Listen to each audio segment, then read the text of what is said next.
मित्रांनो, आजचा हा व्हिडिओ तुमच्या आयुष्यातील पैशांबद्दलचा सर्वात मोठा गैरसमज कायमचा दूर करणार आहे. लहानपणापासून आपल्याला काय शिकवलं गेलंय? पैसा म्हणजे गणित, पैसा म्हणजे फायनान्स, पैसा म्हणजे सूत्र आणि आकडेमोड. आपल्याला वाटतं की ज्याला शेअर मार्केटचे कठीण आकडे समजतात, ज्याला अर्थशास्त्र आणि गणिताची चांगली जाण आहे, तोच माणूस आयुष्यात श्रीमंत होऊ शकतो. पण मित्रांनो, हे पूर्णपणे खोटे आहे. पैसा कमवणे आणि तो टिकवणे हे तुम्ही किती हुशार आहात किंवा तुमच्याकडे कोणती मोठी डिग्री आहे यावर अजिबात अवलंबून नसते. पैशांचा खेळ हा तुमच्या बुद्धिमत्तेचा नाहीये, तर तो तुमच्या वागण्याचा, तुमच्या स्वभावाचा आणि तुमच्या मानसिकतेचा खेळ आहे. आज आपण अशा एका पुस्तकाबद्दल बोलणार आहोत ज्याने फायनान्स आणि गुंतवणुकीच्या जगाला एक पूर्णपणे नवीन दृष्टिकोन दिला आहे. या पुस्तकाने जगभरातील लाखो लोकांना हे शिकवलंय की पैशांसोबत नक्की कसं वागायचं. या अद्भुत पुस्तकाचे नाव आहे मॉर्गन हाउसेल यांचे द सायकॉलॉजी ऑफ मनी, पैशांचे मानसशास्त्र.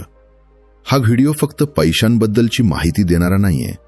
हा एक असा सविस्तर मास्टर क्लास आहे जो तुमच्या मेंदूची वायरिंग पूर्णपणे बदलून टाकेल. हा व्हिडिओ तुम्हाला हे शिकवेल की तुमच्याकडे किती पैसा आहे यापेक्षा तुम्ही त्या पैशाकडे कोणत्या दृष्टिकोनातून बघता हे जास्त महत्त्वाचे असते.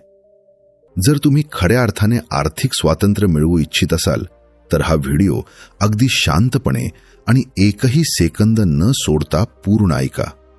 चला तर मग पैशांचे हे मानसशास्त्र अगदी मुळापासून समजून घेऊया. सुरुवात करूया एका अतिशय आश्चर्यकारक पण पूर्णपणे सत्य कथेने. ही कथा ऐकल्यावर तुमच्या पायाखालची जमीन नक्कीच सरकेल. ही गोष्ट आहे अमेरिकेत राहणाऱ्या एका सामान्य माणसाची, ज्याचे नाव होते रोनाल्ड रीड. रोनाल्ड रीड हा अत्यंत गरीब कुटुंबातून आलेला माणूस होता. तो कुटुंबातील पहिलाच व्यक्ती होता ज्याने कसेबसे हायस्कूलपर्यंतचे शिक्षण पूर्ण केले होते. त्यानंतर त्याने 25 वर्ष एका गॅरेजमध्ये गाड्या दुरुस्त करण्याचे आणि लोकांच्या गाड्यांमध्ये पेट्रोल भरण्याचे काम केले. त्यानंतर 17 वर्ष त्याने JC पेनी नावाच्या एका दुकानात फरशी पुसण्याचे म्हणजेच सफाई कर्मचाऱ्याचे काम केले. वयाच्या 38व्या वर्षी त्याने एका बेडरूमचे एक छोटेसे घर घेतले आणि आयुष्यभर तो त्याच घरात राहिला. वयाच्या 92व्या वर्षी जेव्हा 2014 मध्ये रोनाल्ड रीडचा मृत्यू झाला, तेव्हा अचानक त्याचे नाव संपूर्ण अमेरिकेच्या वर्तमानपत्रांमध्ये आणि बातम्यांमध्ये झळकू लागले. का? कारण मृत्यूसमयी या सामान्य सफाई कर्मचाऱ्याकडे तब्बल $8 दशलक्ष म्हणजेच भारतीय चलनानुसार जवळपास 60 कोटी रुपयांची संपत्ती होती. होय, 60 कोटी रुपये. त्याने स्वतःच्या सावत्र मुलांसाठी 16 कोटी रुपये सोडले आणि उरलेले 45 कोटी रुपये एका स्थानिक रुग्णालयाला आणि लायब्ररीला दान केले. जेव्हा लोकांसमोर ही बातमी आली तेव्हा सर्वांना मोठा धक्का बसला. एका पेट्रोल पंपावर काम करणाऱ्या माणसाकडे इतके पैसे आले कुठून? त्याने कोणती लॉटरी जिंकली होती का? की त्याला कोणाकडून वारसा मिळाला होता? नाही मित्रांनो, यात कोणतीही जादू नव्हती.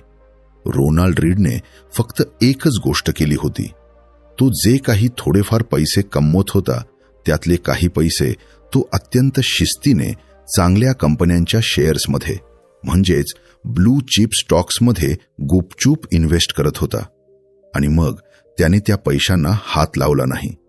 त्याने अनेक दशके कंपाऊंडिंगची जादू म्हणजेच चक्रवाढ व्याजाची ताकद काम करू दिली. त्याचा तो छोटासा पैसा वेळेसोबत वाढत गेला आणि 60 कोटींचा डोंगर बनला. आता याच्या अगदी उलट दुसरी कथा ऐका.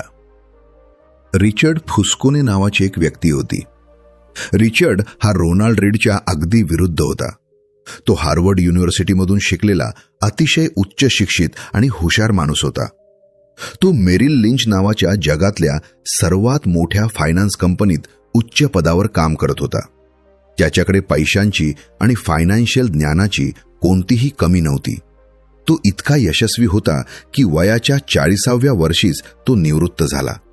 त्याने स्वतःच्या राहण्यासाठी 19,000 स्क्वेअर फूट आकाराचा 11 बाथरूम आणि 2 स्विमिंग पूल असलेला एक भव्य आणि आलिशान बंगला विकत घेतला. या बंगल्याचा मेंटेनन्स करण्यासाठीच महिन्याला लाखो रुपये खर्च येत असे.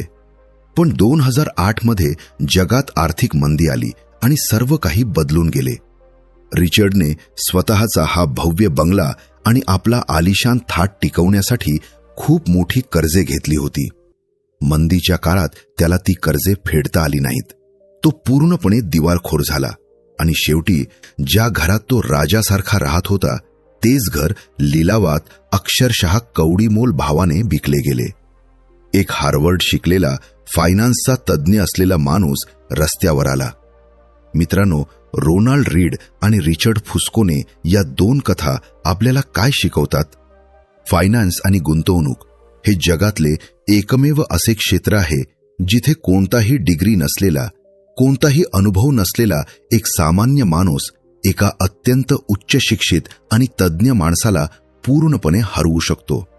पैसा कमवणे आणि टिकवणे याला हुशारीची गरज नसते.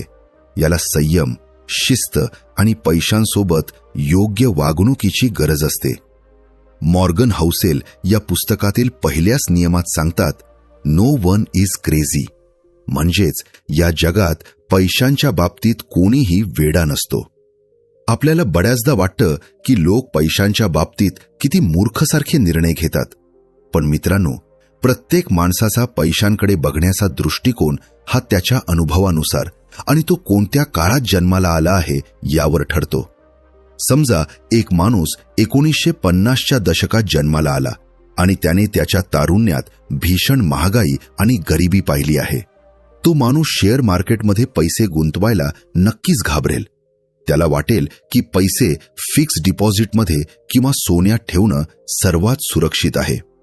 आणि दुसरीकडे एक तरुण मुलगा जो 2010 नंतर मार्केटमध्ये आला आहे, ज्याने फक्त शेअर मार्केटची तेजी पाहिली आहे, तो क्रिप्टोकरन्सी किंवा हाय रिस्क स्टॉक्समध्ये पैसे गुंतवायला अजिबात घाबरणार नाही. या दोघांपैकी कोणीही वेडा नाहीये. ते दोघेही स्वतःच्या अनुभवानुसार स्वतःला जे योग्य वाटतंय तेच करत आहेत. म्हणून कधीही दुसऱ्याच्या आर्थिक निर्णयांची थेट स्वतःशी तुलना करू नका. तुमचा खेळ वेगळा आहे आणि त्यांचा खेळ वेगळा आहे. पुढचा अत्यंत महत्त्वाचा नियम आहे, नेव्हर इनफ, म्हणजेच कधीच पुरेसे न वाटणे. केव्हा थांबायचं हे समजण्याची कला. मित्रांनो, या जगात पैसा कमावणं सोपे आहे, पण आपल्याला नक्की किती पैसा हवा आहे याची मर्यादा ठरवणं सर्वात कठीण काम आहे. कॅपिटलिझम म्हणजेच भांडवलशाही आणि सोशल मीडिया हे 2 असे मोठे सापळे आहेत जे तुम्हाला कधीच समाधानी राहू देत नाहीत. लेखक रजत गुप्ता यांचे एक उदाहरण देतात. रजत गुप्ता हे कलकत्त्याच्या एका सामान्य कुटुंबातून आलेले, पण स्वतःच्या हुशारीवर अत्यंत मोठे झालेले व्यक्ती होते. ते मॅकिन्सी या जगातल्या सर्वात मोठ्या कन्सल्टिंग फर्मचे सीईओ बनले. 2008च्या सुमारास त्यांची वैयक्तिक संपत्ती $100 दशलक्ष म्हणजेच जवळपास 750 कोटी रुपये होती. विचार करा, 750 कोटी रुपये. या पैशातून ते आणि त्यांच्या पुढच्या 5 पिढ्या जगातली कोणतीही गोष्ट विकत घेऊ शकल्या असत्या. त्यांना पैशांची कोणतीच गरज नव्हती. पण रजत गुप्ता यांना करोडपती राहण्यात रस नव्हता. त्यांना अब्जाधीश म्हणजेच बिलियनेअर बनायचे होते. त्यांनी वॉरेन बफे आणि बिल गेट्स यांच्यासारख्या लोकांच्या वर्तुळात बसायचे होते. या हवेपोटी आणि हेवेदावेपोटी त्यांनी एका कंपनीची गुप्त माहिती स्वतःच्या फायद्यासाठी एका मित्राला पुरवली. याला इनसाइडर ट्रेडिंग म्हणतात, जो अमेरिकेत एक भयंकर मोठा गुन्हा आहे. जेव्हा ही गोष्ट उघडकीस आली तेव्हा त्यांच्यावर खटला चालवला गेला. त्यांचे नाव, त्यांची इज्जत आणि त्यांचे करिअर पूर्णपणे मातीत मिसळले आणि 750 कोटींचा मालक असलेल्या या माणसाला जेलमध्ये जाऊन राहावे लागले. मित्रांनो, रजत गुप्ता यांच्याकडे सर्व काही होतं, पण त्यांच्याकडे एक गोष्ट नव्हती. ती म्हणजे इनफ, म्हणजेच आता हे पुरेसे आहे ही भावना. जगात असे अनेक लोक आहेत जे स्वतःकडे नसलेली आणि स्वतःला अजिबात गरज नसलेली गोष्ट मिळवण्यासाठी स्वतःकडे असलेली आणि अत्यंत महत्वाची गोष्ट पणाला लावतात. ही माणसाची सर्वात मोठी मूर्खपणाची कृती आहे. तुम्हाला कितीही पैसा मिळाला तरी तुमच्यापेक्षा जास्त पैसे असलेला माणूस तुम्हाला नेहमी भेटेलच. तुम्ही जर तुलना करत राहिलात तर कधीच संपणार नाही. शहाणपण यातच आहे की स्वतःचे एक उद्दिष्ट ठरवा आणि तिथे पोहोचल्यावर स्वतःला सांगा की आता हे माझ्यासाठी पुरेसे आहे. पुढचा नियम आहे कन्फाउंडिंग कंपाऊंडिंग, म्हणजेच चक्रवाढ व्याजाची आश्चर्यकारक ताकद. मित्रांनो, जेव्हा गुंतवणूक आणि संपत्तीचा विषय निघतो तेव्हा जगातले सर्वात यशस्वी गुंतवणूकदार वॉरेन बफे यांचे नाव सर्वात आधी घेतले जाते. आपण सर्वांनी त्यांच्या हुशारीबद्दल आणि त्यांनी निवडलेल्या चांगल्या शेअर्सबद्दल अनेकदा ऐकले आहे. त्यांच्याकडे आज $100 बिलियन पेक्षा जास्त संपत्ती आहे. आपण सर्वजण त्यांच्या गुंतवणुकीचे रहस्य शोधण्याचा प्रयत्न करतो. पण मॉर्गन हाउसेल एक अत्यंत डोळे उघडणारे सत्य समोर ठेवतात. ते सांगतात की वॉरेन बफे हे खूप हुशार नक्कीच आहेत, पण त्यांच्या प्रचंड संपत्तीचे खरे रहस्य त्यांची हुशारी नसून त्यांचा वेळ आहे. होय मित्रांनो, वेळ. वॉरेन बफे यांनी वयाच्या अवघ्या 10व्या वर्षापासून गुंतवणूक करायला सुरुवात केली होती आणि आज 90 पार केल्यानंतरही ते गुंतवणूक करत आहेत. त्यांची 80% संपत्ती ही त्यांच्या वयाच्या 50व्या वर्षानंतर तयार झाली आहे. जर वॉरेन बफे यांनी वयाच्या 30व्या वर्षी गुंतवणूक सुरू केली असती आणि 60व्या वर्षी ते निवृत्त झाले असते तर आज त्यांचे नाव कोणीही ऐकले नसते. कंपाऊंडिंग म्हणजेच चक्रवाढ व्याज हे जादूसारखे काम करते. पण त्या जादूला काम करण्यासाठी एकाच गोष्टीची गरज असते, ती म्हणजे सातत्य आणि वेळ. आपण सर्वजण रातोरात श्रीमंत होण्याचे मार्ग शोधतो. आपल्याला आज पैसे टाकून उद्या दुप्पट करायचे असतात आणि याच घाईमध्ये आपण आपले मूळ भांडवलही गमावून बसतो.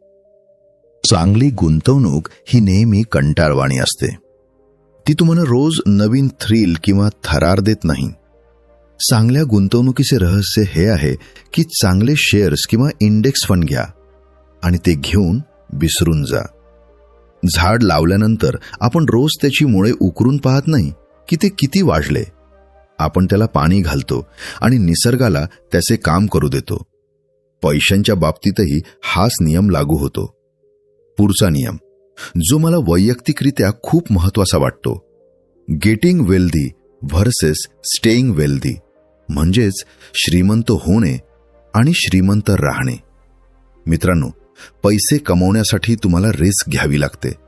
नवनवीन संधी शोधाव्या लागतात. तुम्हाला आशावादी राहावे लागते. पण तो कमावलेला पैसा टिकवण्यासाठी तुम्हाला अगदी त्याच्या विरुद्ध वागावे लागते. पैसा टिकवण्यासाठी तुम्हाला नम्र व्हावे लागते आणि एक प्रकारची भीती मनात ठेवावी लागते.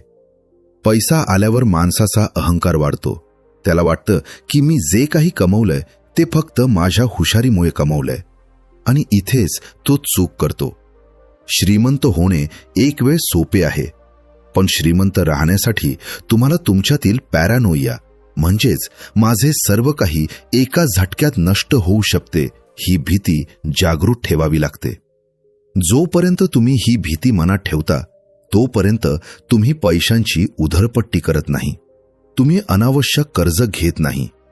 वॉरेन बफे आणि चार्ली मुंगेर यांनी गेल्या 70 वर्षात कधीही स्वतःच्या कंपनीला किंवा स्वतःला अशा कोणत्याही रिस्कमध्ये टाकले नाही ज्यामुळे त्यांना सर्वस्व गमावण्याची वेळ येईल. सर्व्हायव्हल म्हणजेच टिकून राहणे हा फायनान्समधील सर्वात मोठा नियम आहे. यानंतर मॉर्गन हाउसेल एक अत्यंत धक्कादायक सत्य सांगतात.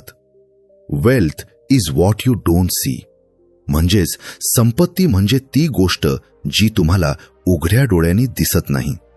मित्रांनो, आपण जेव्हा रस्त्यावरून जाणारी एखादी 50 लाखांची मर्सिडीज किंवा BMW कार पाहतो तेव्हा आपण त्या गाडीत बसलेल्या माणसाकडे बघून म्हणतो, वा, काय श्रीमंत माणूस आहे. पण वास्तवात आपल्याला हे माहिती नसतं की तो माणूस खरोखर श्रीमंत आहे का. लेखक म्हणतात, जेव्हा तुम्ही कोणाला 1 लाखाचा आयफोन वापरताना पाहता किंवा 50 लाखांची कार चालवताना पाहता, तेव्हा त्यातून एकच गोष्ट सिद्ध होते, ती म्हणजे त्या माणसाकडे आता पूर्वीपेक्षा 50 लाख रुपये कमी आहेत किंवा तो आता बँकेचा 50 लाखांचा कर्जदार झाला आहे. आपण लोकांची श्रीमंती, त्यांनी घातलेले कपडे, त्यांनी घेतलेले महागडे घड्याळ आणि त्यांची गाडी यावरून मोजतो.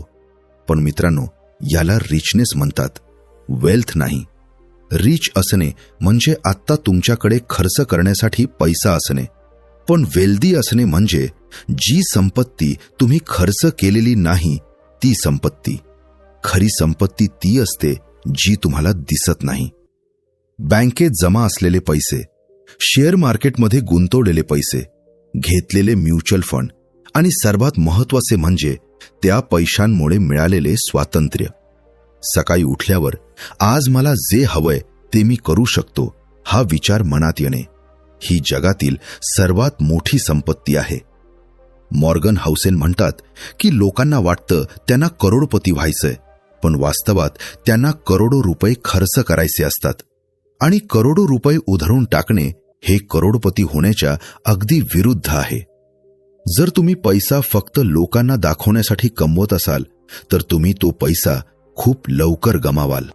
आणि पुस्तकाचा शेवटचा पण सर्वात महत्त्वाचा नियम, सेव्ह मनी, म्हणजेच पैसे वाचवा. आपल्याला वाटतं की आपण पैसे तेव्हाच वाचवू शकतो जेव्हा आपला पगार वाढेल, पण लेखक म्हणतात की पैशांची बचत करण्यासाठी तुम्हाला जास्त इन्कमची गरज नसते, तुम्हाला नम्रतेची गरज असते. बचत करणे म्हणजे काय? बचत करणे म्हणजे तुमच्या कमाईत आणि तुमच्या अहंकारात असलेले अंतर. तुम्ही जे कमवता आणि तुम्ही जगाला दाखवण्यासाठी जे खर्च करता त्यातील गॅप म्हणजेच तुमची बचत. जर तुम्ही लोकांची पर्वा करणं सोडून दिले, लोक काय म्हणतील या विचाराला कचऱ्याच्या डब्यात टाकून दिले, तर तुम्ही आजपासून आणि आत्तापासून पैसे वाचवू शकता. आपण बचत का करतो? कोणी म्हणतं घर घेण्यासाठी, गाडी घेण्यासाठी किंवा रिटायरमेंटसाठी. पण मॉर्गन हाउसेल एक वेगळाच विचार देतात. ते म्हणतात, बचत कोणत्याही विशिष्ट कारणासाठी करू नका. बचत फक्त आणि फक्त एकाच गोष्टीसाठी करा, आणि ती गोष्ट म्हणजे तुमच्या वेळेवर तुमचा स्वतःचा कंट्रोल असणे. जेव्हा तुमच्या बँक अकाउंटमध्ये चांगले पैसे वाचवलेले असतात, तेव्हा तुम्हाला जर अचानक तुमची नोकरी आवडली नाही तर तुम्ही बॉसच्या शिव्या न खाता ती नोकरी सोडू शकता. कारण तुम्हाला माहिती असतं की पुढचे 6 महिने घर चालवण्यासाठी तुमच्याकडे पुरेसे पैसे आहेत. तुम्ही तुमच्या मर्जीनुसार नवीन नोकरी शोधू शकता. जेव्हा अचानक एखादे मोठे आजारपण येते किंवा एखादी मोठी संधी चालून येते, तेव्हा तुमच्याकडे असलेले हेच वाचवलेले पैसे तुम्हाला निर्णय घेण्याचे स्वातंत्र्य देतात. पैसा तुम्हाला वस्तू देऊ शकतो, पण वाचवलेला पैसा तुम्हाला आयुष्यातील सर्वात मौल्यवान गोष्ट देतो, आणि ती गोष्ट म्हणजे तुमच्या आयुष्यावरील तुमचे स्वतःचे नियंत्रण. तर मित्रांनो, हे होते मॉर्गन हाउसेल यांच्या द सायकॉलॉजी ऑफ मनी या अप्रतिम पुस्तकातील काही अत्यंत जीवन बदलून टाकणारे धडे. या पुस्तकानं आपल्याला शिकवले की श्रीमंत होणे हा आकड्यांचा खेळ नाहीये, तर तो आपल्या मनाचा आणि स्वभावाचा खेळ आहे. स्वतःच्या गरजा ओळखा, लोकांसोबत तुलना करणे थांबवा, आजच्या छोट्याशा दिखाव्यासाठी तुमचे उद्याचे स्वातंत्र्य विकू नका, आणि सर्वात महत्त्वाचे, वेळेला आपला मित्र बनवा आणि कंपाऊंडिंगला तिचे काम करू द्या. तुम्हाला या पुस्तकातील कोणता नियम सर्वात जास्त आवडला, आणि तुमच्या आजूबाजूला अशी कोणती व्यक्ती आहे का जी वेल्थपेक्षा दिखाव्यावर जास्त खर्च करते? मला खाली कॉमेंट्समध्ये नक्की सांगा. जर तुम्हाला हा मास्टर क्लास आवडला असेल आणि यातून तुमचा पैशांकडे बघण्याचा दृष्टिकोन थोडासा जरी बदलला असेल, तर या व्हिडिओला आत्ताच लाईक करा आणि तुमच्या त्या सर्व मित्रांसोबत हा व्हिडिओ नक्की शेअर करा, जे अजूनही पैशांच्या या मानसिक चक्रात अडकलेले आहेत. अशा जीवन बदलून टाकणाऱ्या, तुम्हाला आर्थिक आणि मानसिकदृष्ट्या साक्षर करणाऱ्या जगप्रसिद्ध पुस्तकांच्या दर्जेदार समरीज आपल्या मराठी भाषेत पाहण्यासाठी true.world 0851 चॅनलला आत्ताच सबस्क्राईब करा. शेजारी दिलेले बेल आयकॉन दाबायला अजिबात विसरू नका, म्हणजे जेव्हा मी नवीन व्हिडिओ अपलोड करेन तेव्हा त्याची पहिली नोटिफिकेशन थेट तुम्हाला मिळेल. भेटूया पुढच्या व्हिडिओमध्ये एका नवीन पुस्तकासोबत आणि एका नवीन पॉवरफुल विचारासोबत. तोपर्यंत स्वतःची खूप काळजी घ्या, योग्य जागी गुंतवणूक करत रहा, दिखावा कमी करा आणि आयुष्यात खऱ्या अर्थाने श्रीमंत बना. ऐकल्याबद्दल तुमचे खूप खूप धन्यवाद. जय महाराष्ट्र.